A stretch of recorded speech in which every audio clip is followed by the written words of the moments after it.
When people started getting involved with fitness, they started to try to change it, to make it more extreme, they sexualized it. And I was like, oh, no, no, that's not going to happen. And so it was kind of me against the machine. I know how to do it the right way. And we kind of went against the grain and we made a lot of enemies in the industry. And I always say, like, you have to have a villain. You have to have a villain in your industry. And so I made those people the villains. And Uh-huh. that made us stand out because we were the good girls. We were the girl next door. And so some people either loved us and some people did not appreciate us, but we made a splash. Welcome to Reward, the podcast of The Trust. We are the show specifically for women entrepreneurs who want to build businesses into the multi-million-dollar revenues and beyond, but especially because we know the reward is much greater than that.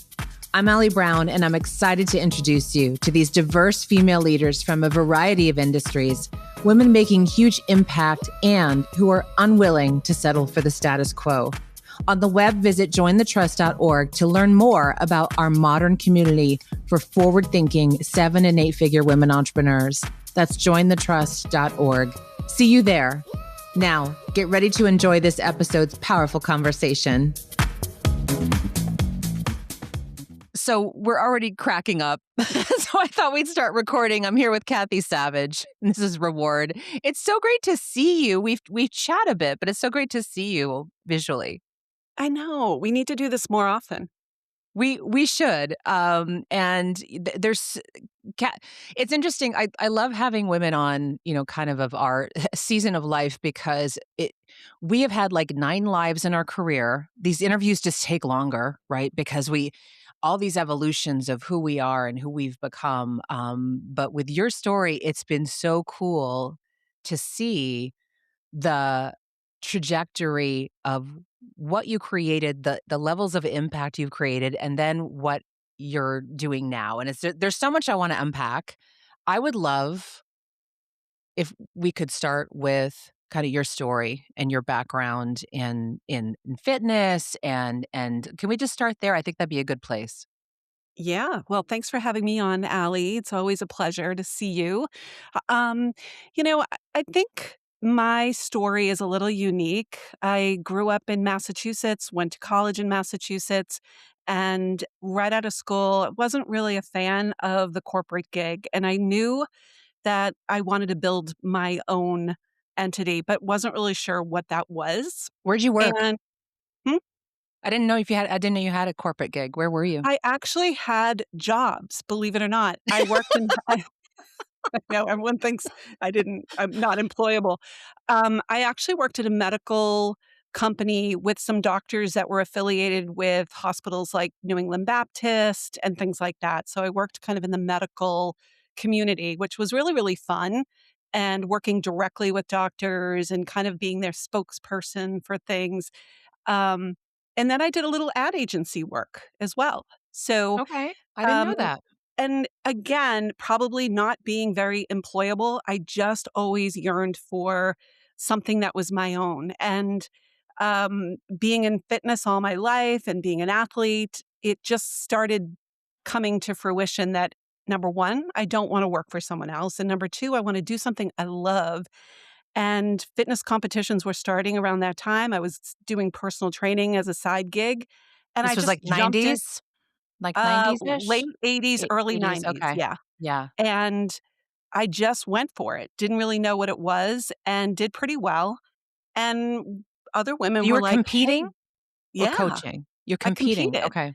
Okay. and what was really funny is it's such an individual sport to be a fitness competitor, but backstage, I was helping people that were competing against me, and I was trying to make friends. It was so different than what bodybuilding was, so the fitness world was just starting, and so I found that I had a niche there because nobody was training female athletes. And I literally just said, I don't have a playbook, but I'm going to become the playbook. And I started coaching other women and created a team. There were no teams in fitness. And again, without a playbook, it just snowballed and I made it up as I went along. And then it became bigger and bigger and bigger and bigger. And then I started helping them with their brands. and helping them get on the cover of magazines. I mean, I'm negotiating with magazines. I wasn't a lawyer. And here I am negotiating contracts, all of those things that just kind of propelled me into just kind of being that person in the industry that people would go to for careers or to get healthy. So I became that person, and that's how it all started. And you were kind of a voice of reason in the industry as well, because I remember you talking about there was a dark side to a lot of that, to the contorting yourself into when we hear about those things, we think of people like starving themselves to death and like working out to death to get the magazine cover, to Mhm. do the things. And you came in though, as you seemingly always do, with a different perspective, saying, "Hey, no, this is the way it should be." Can you talk about that? Because I think that was your first, um, real demonstration of how you saw something and you came in with a whole new way to take it on. Yeah, well, when people started getting involved with fitness, they started to try to change it, to make it more extreme, to more they sexualized it, and I was like, "Oh, no. No, that's not gonna happen." And so it was kind of me against the machine. So these bodybuilding entities wanted more extreme, more lean, and I was like, "No, that's just not happening. I know how to do it the right way." And we kinda went against the grain, and we made a lot of enemies in the industry, because we didn't wanna do the things that other people were doing, drugs, fat burners. I just wanted people to be naturally beautiful, women to be naturally beautiful and to be able to have babies later and go home and eat the same dinner with their family and not eat, lettuce and chicken.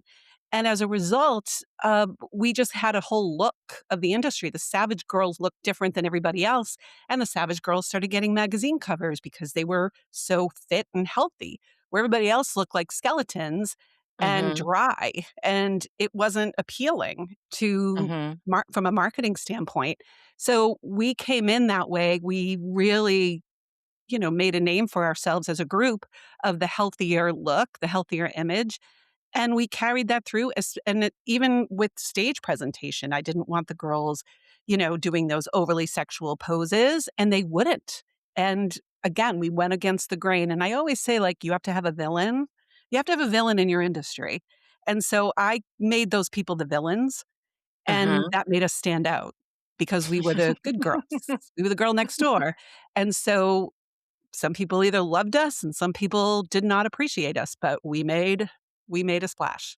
Well, and your method got results, it worked, Yeah, and didn't torture them and didn't over sexualize them, and I right. love that. You came in with a whole new game. And when you say teams, tell people what that means, 'cause I'm not even sure if I know what that means. Because I thought of it as an individual sport, like you would just Mhm. sign up to go compete on your own. Yeah, well, when I competed, you did. You competed on your own. So I show up in New Jersey for my very first show.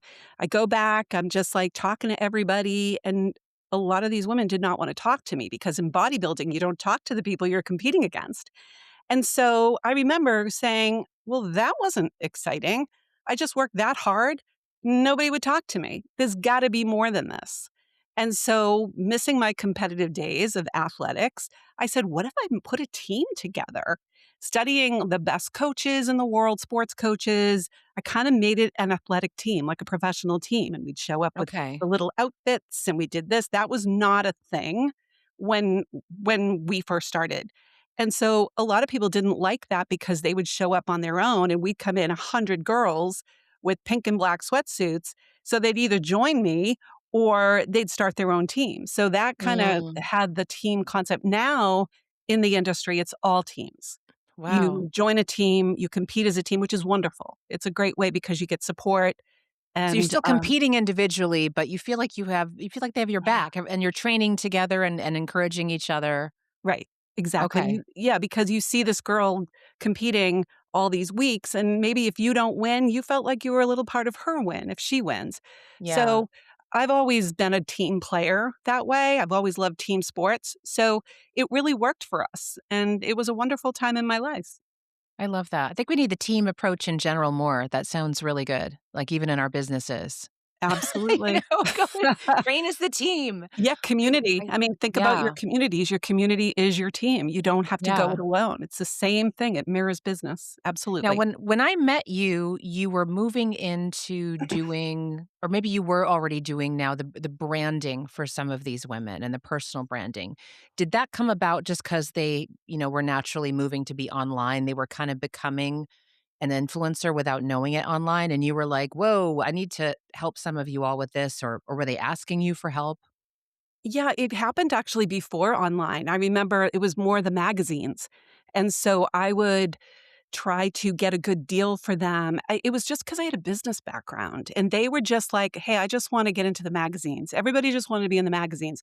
So Mm, I took it upon myself to just kind of contact who I needed to contact, make relationships with all of these magazine publishers and served as their agent. And so again, making it up as I went along. I just took action. I did not have someone to look to because this was so new. But that's kind of what I did. And then, of course, when social media came on, so I was always working on their brands. I look back in Facebook memories and there's messages from me from like 2009 saying, work on your brand, work on your brand. So we've always mm, done it. But then, of course, when the online space just took off, it became even more so. And yeah, that's when I said, you know what? I need to really focus on this because people need me for that. They don't want to really compete anymore, but there's money to be made, there's deals to be made, and they need an agent. And that's who I became. I mean, I did and learned all that in college, marketing, communications, and I just kind of carried that with me and made it more relevant in my business. were you a Marcom major? Yes. So was I. Yes, Wasn't I that know the you were. best? I'm using everything I Everything, learned. everything. Every single Everything, Allie. thing. I say this to I have interns, I tell them all, do not worry about your marketing communications degree, you're gonna need it more than ever. I'm one of the few people when I go back and speak at my college, I talk about that all the time. It's such a great major, and you know what's really interesting is now that AI is everywhere and everybody's copying and pasting and make everybody sounds the same because they don't know how to take AI and make it their own. Communications and marketing majors being are needed to Yes. really kind of be the ultimate storytellers because that's what you learn to do. And Yes. so there's kind of an uptake in the need for communications majors, marketing majors who know how to tell stories. I couldn't be happier. Totally. It's Yep. it's everything we do online now, and it was so Right. wild because I remember my whole career, I'd use bits of it, and then it just all came together. I'm like, "Oh my god, video production, writing, Exactly. journalism, Mhm. public relations, design, Yep. just everything." I love, just it's so fun. Like, I know. it was just it was a major that I remember being in the middle of the major. I'm like, "This seems too fun to be a major." Like, it I know. because I loved it all so much. So I'm I that's so cool you were Marcom. and And, of course, well, this is why I think this is why we're birds of a feather, but I remember all my finance, like, friends were like, "Oh, you're never gonna make money doing that. Oh, that's, like, so easy and so simple." Really? Okay. mhm, yes, and here we are. Yeah, here we are. Here we are. Okay, so when I met you, where were you at? And, like, let's flash back to, I think, the first time I met you. Was it at an event or was it the I remember a VIP day somewhere or Mhm. premiere. I don't know what let's I just wanna kinda get some context. Yeah, I think I went to an event. It was over 10 years ago. I know. But I've always followed you. I always knew who you were, and I was like, "Oh, she's having this event." And then you had an opportunity to work one-on-one with people, and I said, "Well, I've never hired a coach." I did a little short stint with Barbara Corcoran from Shark Tank, and that was it. I've never had a coach. I was like, "I'm gonna work with her because she just gets me. There's something about her." And so we did our VIP then. That was I would say that's well over 10 years ago. And that was when I had a lot of really good things happening and I was trying to scale. And you know what's really just so wacky is I have to send them to you. I found notes from one of our VIP meetings. It was your whiteboard. I think we were at the Ritz-Carlton or some bougie place. I can't remember. And it's the only way In you Marina roll. Del Rey. Yeah, It was Marina I Del think. Rey. Yeah. And that wasn't I don't even think that was the first one I did with you, but there are notes that had a mastermind with the exact price that I should put this whole thing together for, and it's everything I'm doing now. Wow. Okay, And so you that didn't was do it right away, but now no, here it is. I didn't do it right away, but I came back to that, which is so I totally forgot to tell you that I'm like, "Oh my god, these are her notes. It's exactly what I'm doing." That is so cool. I know. That is so cool. You're I've been good. told that a lot of the work I do with people, it kind of comes around like it's a longer game with them, which is interesting. Just to I've been Mhm. told like sometimes they'll come to an event or they'll work with me and then it may be 2 or 3 years later, they're like, everything we thought or mapped out or we worked through, like, it was the long game. It wasn't like we talked Mhm. about some immediate stuff, but it was more that, like, visioning and, like, what could Yeah. this become? And, like, let's build out what this would look like, what do you want it to look like? You know, and Mhm. that's the fun part. Well, Um I know why that is. It's because you have wisdom, and when you teach wisdom or you mentor from a wisdom state, it's different. It's not that, "You know what you should do? You should do this, and you should launch it, and then you'll do this," and that like, you're not that girl. You kind of have the kind of like the long game in mind with your wisdom, which is so much better than this one-hit wonder thing. You really help people marinate on ideas that could really move the needle.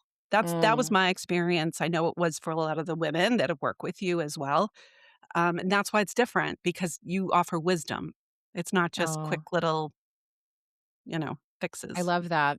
Thank you for seeing that and You're welcome. sharing that, because it's Yeah. hard sometimes to articulate what we do for Yeah, ourselves totally. and our clients. Let's move into what you are doing now with the longevity work, with I think it's called Encore. When I saw you going this direction, I thought this is really, really interesting because there's a lot happening in wellness. There is all kinds of information, misinformation. You know, people are selling all kinds of things. Tell me about why you wanted to move into that space. Yeah, it is the wild, wild west right now. And I kind of took a little break from mentoring women in health and wellness in their own personal goals because I was so busy doing branding and marketing and helping people build online businesses in health and wellness. And what I kept seeing was exactly what you described. It was coaches failing people, people selling programs, products and services that weren't helping women, and I remember where I was. I said, "I need to do this. I need to jump back in and offer something, but it has to be different." And Mhm. so studying longevity for so long, I wanted to make it less of like, "Oh, here's your diet, here's your workout." I wanted it to kind of go into 4 quadrants that I call the 4 quadrants of longevity, which is your food, your movement, your sleep, and your stress, because it doesn't matter what you eat if you're not sleeping, and it doesn't matter how well you train if you're stressed out beyond belief. So Mm. most programs just do fitness and training, which is great, but at our age, our stress quadrant is overflowing, and our stress is our relationships, our finances, our responsibilities, our aging parents, our kids who are getting older, and no one's addressing that. Yet, those are the things that are preventing women from getting to their goals. And Mhm. so I was like, "This is so no-brainer, I have to do it." And what better name than Encore because it's your second act. It's women who are they were some in a certain place, and they've just dimmed their light, and now they wanna shine brighter, but their health goals, it's harder to do the stuff that they used to do that was so easy. And so we look at it through a different lens of not getting ready for a show, but getting ready for just feeling your best so that you can take your kids to Disney World and dance at your kids' weddings and just live with more vitality. So that was a different lens for me, and I've absolutely loved it. And it's Mm. amazing because I feel like the less the women do, the more results they get because we're Mm. managing their stress levels and we're not holding them to this bar that is impossible for them to reach.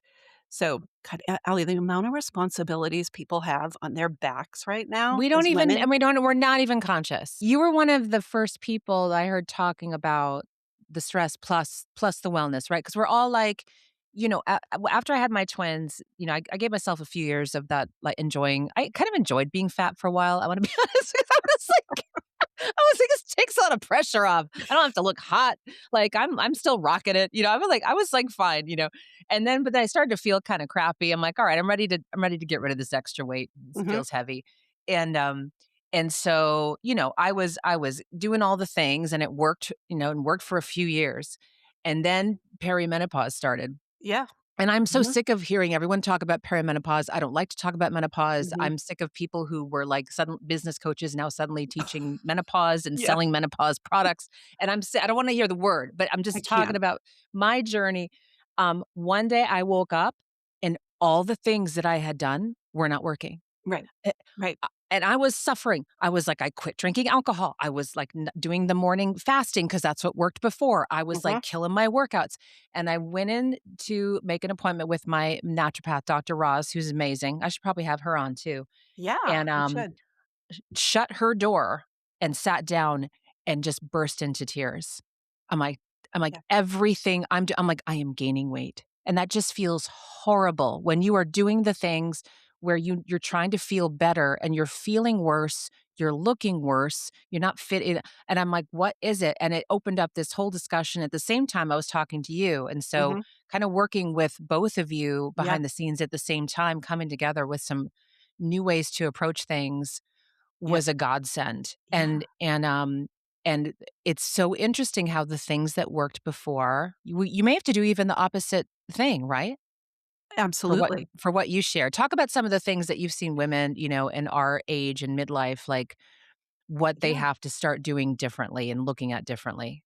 It is all stress related. And here we are thinking we have to eat less. And the what you said, we keep going and going and going, this is the problem. Because we know we're under stress and we know we have a million things we have to do, yet we continue to do it. We have a bad boss who's making us work 12 hours, but we're not willing to create boundaries. We're not willing to even update our resume because we're just so used to like figuring it out and plowing through.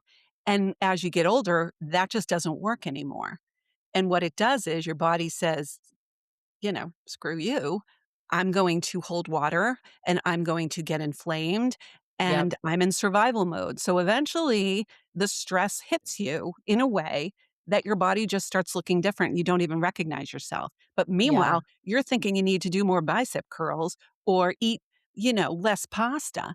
And it's never that ever. Mm, And we have to like come to terms with that our stress is killing us.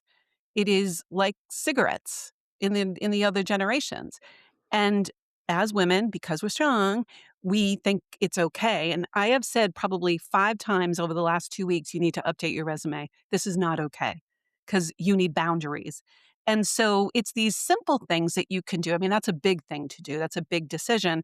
But the simple things of not being online after a certain hour at night and drinking tea at night instead of soda and not watching violent television right before you try to go to sleep and drinking chamomile tea and dimming the lights.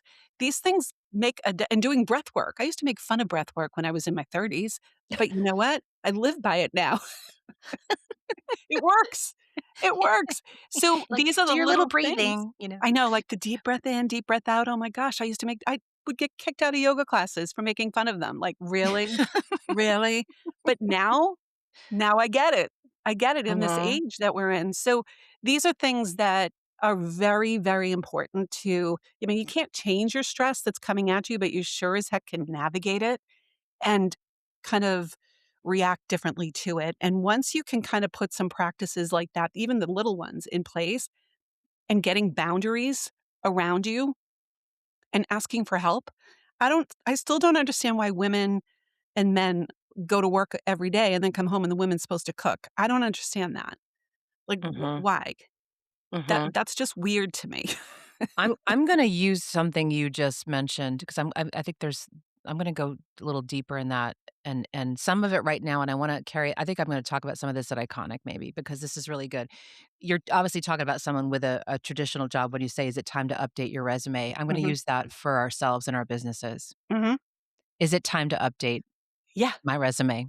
yeah, Like, here's what I've done, here's what Right. I'm looking for, here's what I'm willing to do. Mhm. I think there's a lot of guilt for us as well for the ones over the years that have, you know, just we've reached all our goals. We've hit it so hard, we've done it Mhm. all. And then to give ourselves permission to say, and this was a hard thing for me. And I've taught Erica on my team, she knows me. She knows what I've been through in the last few years, everything from the divorce to like, okay, I need to, and then talking to her and saying, like, I need to rest more.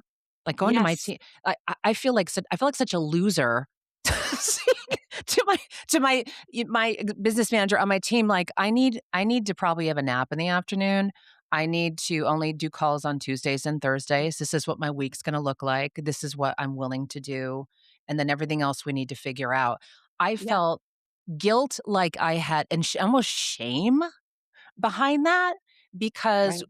it's just not something we have even remember, we're the first generation to be figuring this all out too, and so when Right. I'm coaching someone, I'm like, "Give yourself grace," and we need to give ourselves grace in that it's a different season Mhm. of our life and our career, but the great thing is, my gosh, once you nail this, I'm telling you all with some of the stuff that I've learned from Cathy and other things, like, we're all looking really good, and we're not suffering for it. It's like Right. a whole new game. Right. Right. And you know what? I'm just going to say it because I said it to one of my clients the other day, high performing client, huge job, little kids, trying to do everything. And I said, what do you say we lower the bar for a hot second? And she was like, what? I said, let's lower the bar. Instead of working out 5 days a week, let's work out two. Let's see how that goes. Did And her mind we just, explode? oh my God, Did she looked could at she me handle like, it? right, the gym's my life. I said, but let's lower the bar in all these different areas. What if you closed your laptop at 6 o'clock? So again, it's where, like you said, the guilt of not striving to these crazy expectations. Sure, we all did it, but it catches up to you as you Mhm, get older. And then what?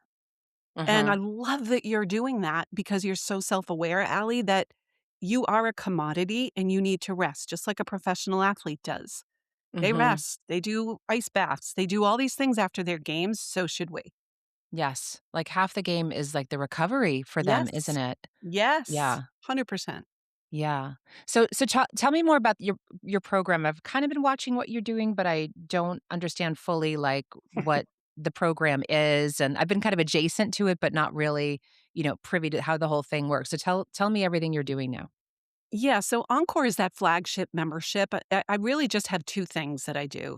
The Encore is the membership for women who really wanna get their lives in working order with a method of just kind of simplifying their lives through food, movement, sleep, and stress. So that is my Mm, beautiful membership. It's kind of like an evolution of what my Savage membership was, and we're dealing with different things now versus getting ready for a fitness show. And so that is my flagship membership, but really what really excites me too is I created an institute for higher learning for coaches because again, there's a lot of coaches in there out there who they mean well, but they haven't had really great training. And so I created an educational hub called the Longevity Coach Institute. And we certify longevity coaches, and I bring them through a myriad of setting up their systems, how to run a business, because a lot of coaches are really good coaches, but they don't know how to run a business, and how to market themselves. So we teach them branding, marketing, the science behind wellness and longevity, and then how to build their system. And so it's kind of like an all-in-one package mastermind, and okay. it's incredible. It's some of the best work I've ever done because it's really cool to see people who really wanna help people, Allie. They're just really special people, and they have that mentorship with me for life. It's just a one they come into the institute, Mm. and they just evolve in the institute, so it's really, Is really there nice. is this for do they have to be a previous health coach or have No. any No, pre-qualifications? what's really cool is I have a veterinarian in there, I have physical therapists, nurse practitioners, women who have never done any coaching, but they love health and wellness, and they wanna so you have all these different levels because none of them really know much about longevity, and so they're all kinda starting in that place, but how cool is it to have a couple physical therapists in there who are adding this to their menu of services at their physical therapy places. So now they can Mm, help women not only with their movement, but their stress and their sleep and their food choices. So we've got a myriad of different people in there with different backgrounds. Some are health coaches, some just love to work out and just kind of want to add more income to their portfolio, which I recommend. I recommend everyone have some fractional consulting no matter what they do. Sure, you talk about that in the trust, about having these fractional portfolio careers where you have all these different income streams. So we cover all of that. It's something that I wish I had, but it didn't really exist in the health and wellness industry. So it's mm. kind of a beautiful place for my legacy to really kind of transition to helping that next generation of people who want to coach.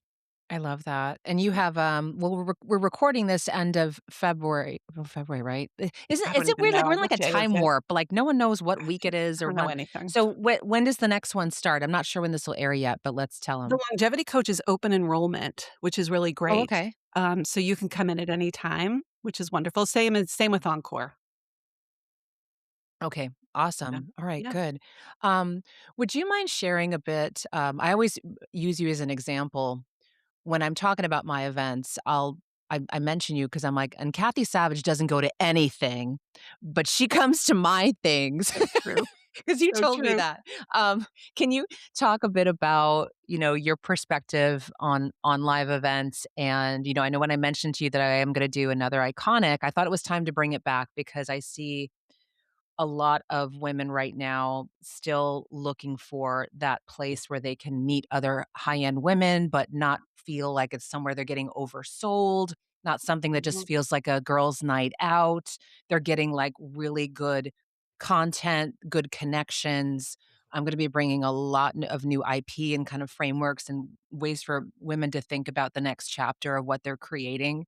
So it's time to bring it back, and when I mentioned it to you, you're like, give me the dates as soon as you have them. I know it's early November, but, let me know.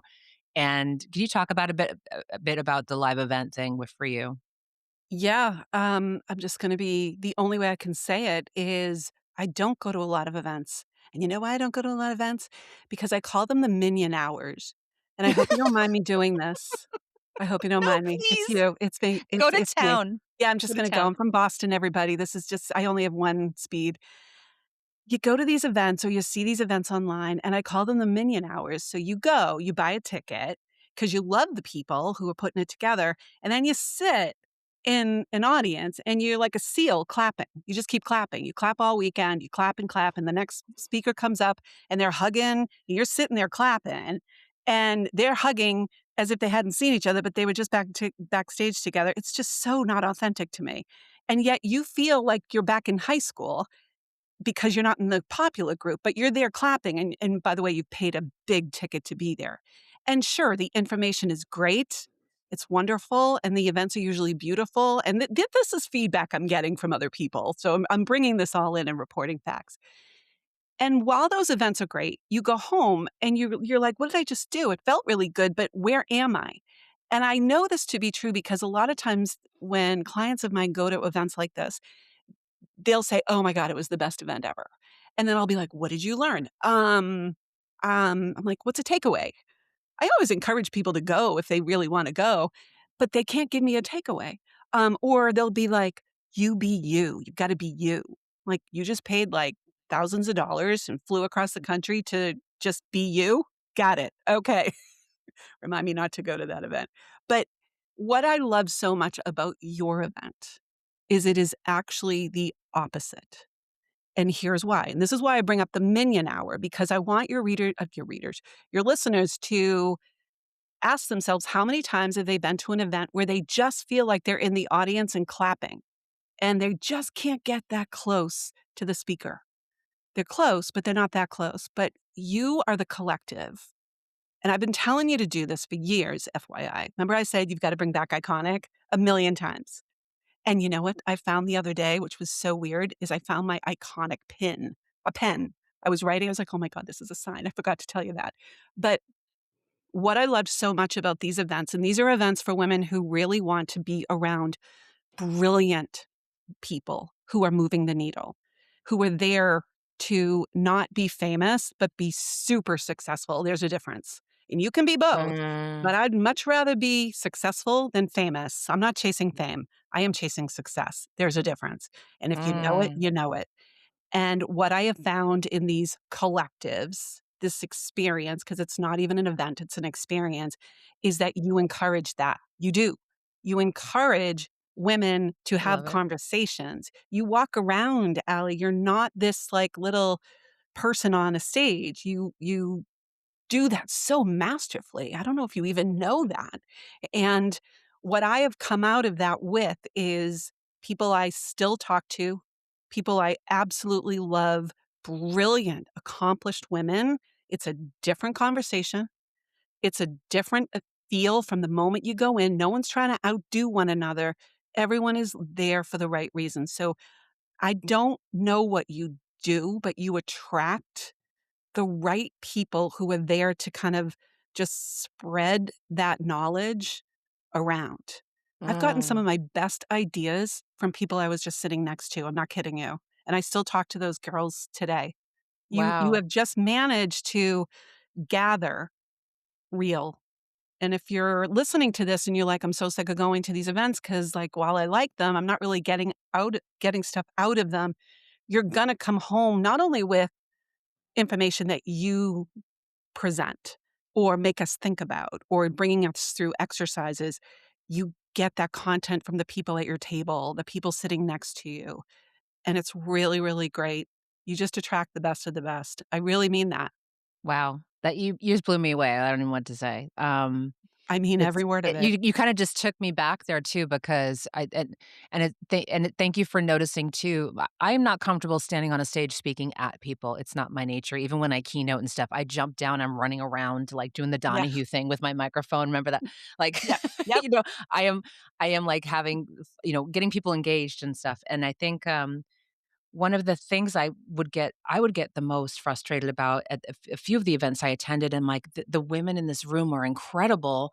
Mhm. No one's even being asked to speak. Like, it's all Yes. about the people on the stage. That's Like, what I mean. bring together these amazing people that we're sitting with and the ideas, and, like, everything will compound. Like, that Mhm. the best stuff will come out because one idea and one idea and one idea, and then popcorning across the room, and then it is incredible. So thank you for seeing Yeah. and, I will share, I just have a knack for attracting, like, really good quality people. That's why I don't do huge events anymore. We're Right. capping this, I think, about 60, 65. We're still trying to find the right space. It's kind of a tricky number because they try to put you sometimes in the hotels in these smaller spaces. I'm like, "No, we need space to move around. We need a big Yeah. space." We're trying to find the right one. But it's time because I know right now is not an easy time for everyone. We are in another turbulent time of like business and marketing. And again, things that worked last year even may not be working now. If you are not thinking not only to next year, but really into your next chapter and Mhm. what you really want to create, that's the benefit here is like, what is this really about? Like, what do we really want to create for ourselves? And it's going to be different for all of us. And that's something that's so strong in this time for us and in this time of our careers, it's like it's the time where we choose. It's the time where we have that authority to choose, like, "This is exactly what I'm creating. I'm gonna stop chasing trends. I'm gonna stop Yeah. chasing other business idols. I'm gonna stop chasing, the next buck in front of me." It's like, what am I creating? Because when you're at this point in your career, in your life, what you create this is the serious stuff, and I've been saying legacy play for a long time, and that I don't know if everyone's saying it now, so I don't like saying it, but, really, this is the chapter that you want people to remember the most, I don't want Amen. I don't Mhm. want my epitaph to say, was email marketer, had some great events, but when the women come back to me years later and say, "The work I did with you was actually the work that changed my game in the long term," that's my that's my play, and I know that's yours too, and that Mhm. you're working on this stuff and not the low-hanging fruit that Nope. a lot of people go for online. Where do Right. you think, the whole by the way, I need to just jump in, and I'm gonna give the wait list link right now because I should. We were just talking about Iconic. It's iconic wait list. You want to get on the wait list for two reasons. One, you'll be first to know when the dates and exact location when we have it. And then second of all, you will get an early registration discount. We want to move those seats soon so we can judge the space, especially we need and figure this all out. So we want to give that to you. If you're on the wait list, alliebrown.com/iconic wait list. So where do you think, and you and I, by the way, Kathy and I drop audio messages to each other all the time. And just, by the way, some of yours, I am walking on the track, just laughing out loud. People are looking at me just walking by myself going like, you know, and they don't know what I'm listening to. And it's your, and I know I do the same for you. I have you You like, do. because we have this little ongoing commentary, just kind of on the state of the industry, right? And the things that we're like, oh my gosh, it's just crazy. Where do you think the coaching in general, your space or just coaching in general is going to end up? It just seems like there's more. I keep thinking it can't get more of a circus, and it just continues to. Yeah, it really does. But, you said something to me a long time ago when we used to say there was a coach on every corner. You said, Kathy, the pendulum always swings and the good ones are left standing. I'll never forget you said that. You probably Mm, don't even remember saying it. And I've quoted you saying that like a bazillion times. And I know you did. I wasn't, hallucinating.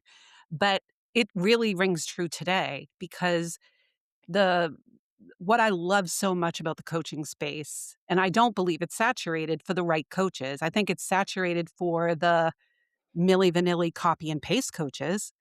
But here's an opportunity if you're really good at your craft to stand out. And people are going to expect more from you. They're going to want more of you. And I love that because I love what I do.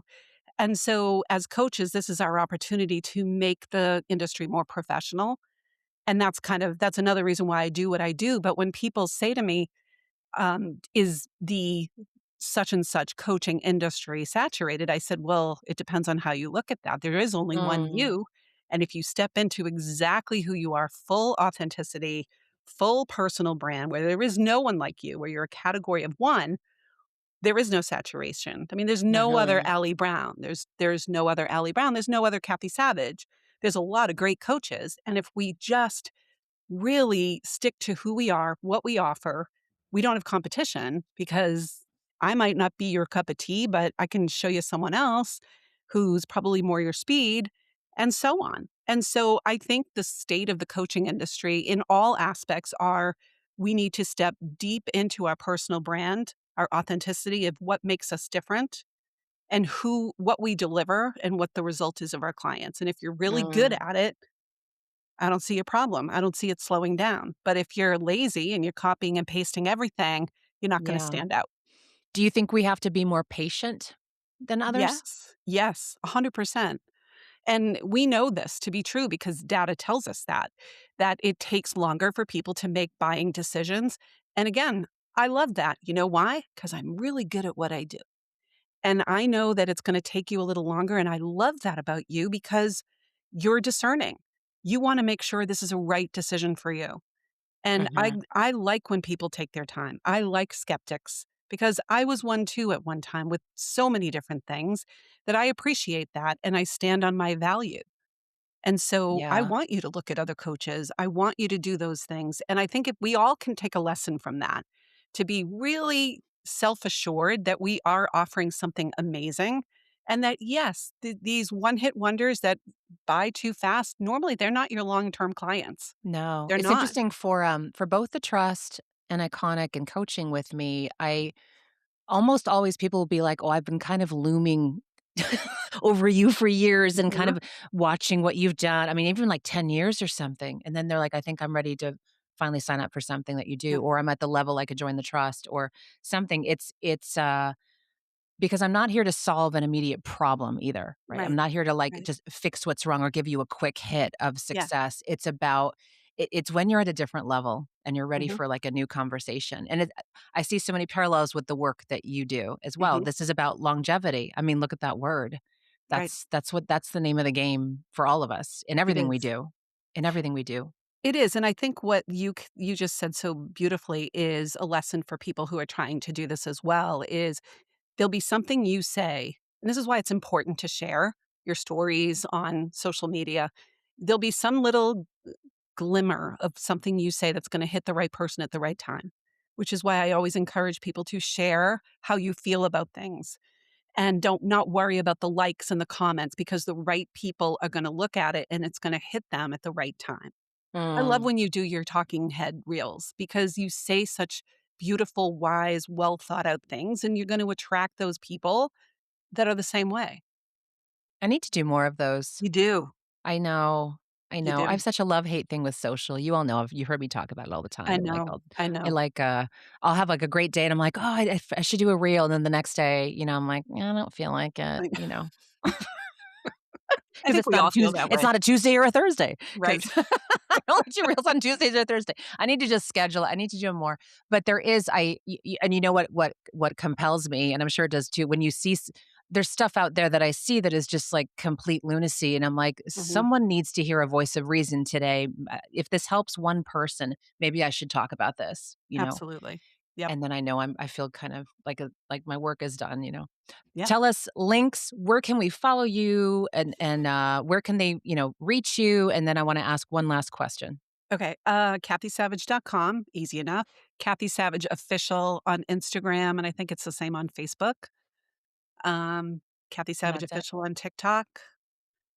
Was Uh, Savage your married name or your maiden name? no. No, my poor husband. Everyone thinks it's my no, I've been Savage. I was not gonna give up that last name when I got married, and he was totally okay with it. Yeah. It's so hot, you It's know? so I mean, hot. it's totally hot. It's Yeah, you totally think I'm gonna hot. give that up? Please. No. I was wondering. I'm like, because if it was a married name, like, that name's so hot, I would marry in for that name. Yeah, Like, yeah. that's just, No, like, I so agree. hot. I only married him for his last name. No. Nope.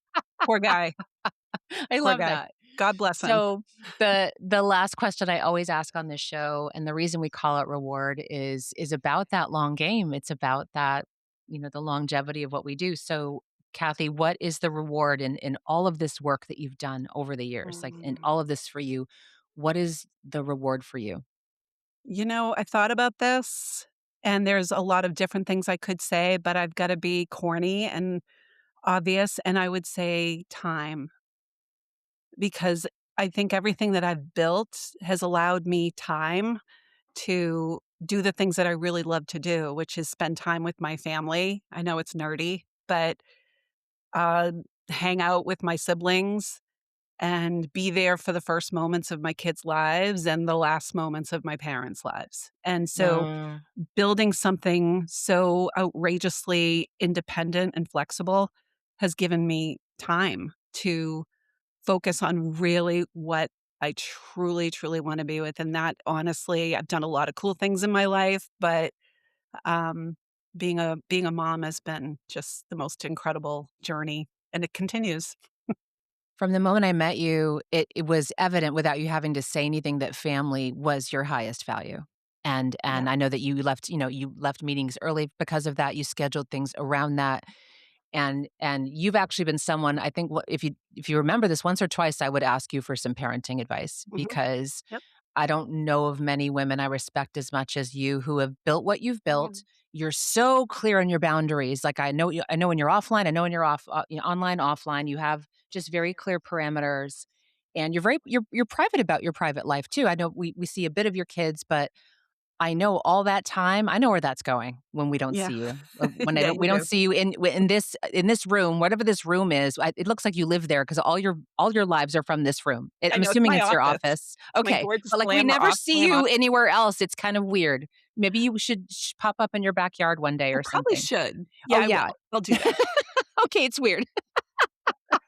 So, like, I know she's either in that room or having a life. There's, like, one or Yeah. the other. Yeah, Yeah. outside this room is this glorious, fabulous life that and I love this too. That's the beautiful thing about it, but, Yes. when your kids are in their early 20s, they don't wanna be seen too much on social. When they were little, I showed them a lot, but yeah, I mean, just the time I spend with them is just I just love hanging out with them.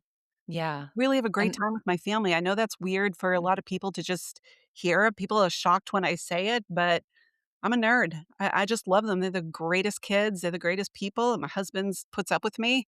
And He's we super just have a cute too. we just have a good Yeah. time, you know? Yeah, you got a good Yeah. deal, and I know as my kids get older, you're someone that I will continue to call occasionally for some advice for that because I want that relationship with them Yeah. because it's amazing now. They're 12 and they still Oh, think I'm cool, so such a hopefully fun they'll still time. think I'm cool later. So, They Cathy, will. I know you need to go, so thank you so much for this today. Everyone, you need to check out Cathy's work. It's been a game changer for me, and I know that you'll enjoy it as well. And Cathy, I can't wait to see you at Iconic. I'm gonna get you those dates as soon as we have them. I will be there. Okay, thanks. I hope you enjoyed that conversation as much as I did. Subscribe now to the Reward Podcast to be sure to not miss an episode. And don't forget to visit jointhetrust.org to learn more about our modern community for forward-thinking 7- and 8-figure women entrepreneurs. You can learn more, apply to join us, or refer another woman you know who is over the $1 million mark and is ready for a different type of women's network. We have events coming up both live and online that are truly creating new possibilities for female leaders. That's jointhetrust.org. See you there.